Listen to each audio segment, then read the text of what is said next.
కొండా సురేఖ కుమార్తె ముఖ్యమంత్రి మీదే చేసిన వ్యాఖ్యలు, నువ్వెవరి సీల్డ్ కవరోడి నీకేం సంబంధం, పరకాల్లోనేమో ఇక్కడ ఉన్న ఎమ్మెల్యేకి మళ్ళీ ఇస్తానంటావా, ఓ పక్కన జంజీ జంజీ అంటావు, ముసలాయనికి తీసుకొచ్చిస్తావా అంటూ ఘాటైన వ్యాఖ్యలు చేయడం, నువ్వు కాదు డిసైడ్ చేసేది అధిష్టానం అని వ్యాఖ్యలు చేయడం, అట్లాగే చిన్నారెడ్డి మొన్న టిక్కెట్లు అమ్ముకున్నారని వ్యాఖ్యలు చేయటం, ఇట్లాంటి వ్యవహారం మీద కాంగ్రెస్ పార్టీ అధినాయకత్వం సీరియస్గా స్పందించింది, నోటీసులు జారీ చేసింది.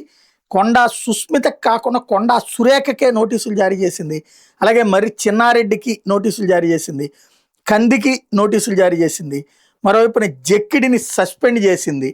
ఏఐసిసి ఈ మేరకు వేగవంతమైన నిర్ణయాలు తీసుకుంది. ఇంతవరకు నిర్ణయాలు చాలా లేట్ అయ్యాయి. అయితే కోమటిరెడ్డి రాజగోపాల్ రెడ్డి విషయంలో ఎందుకు చర్యలు తీసుకోవట్లేదు అంటూ ప్రశ్నిస్తున్నారు ఇప్పుడు ఈ చర్యలు ఎదుర్కొంటున్న వాళ్ళు.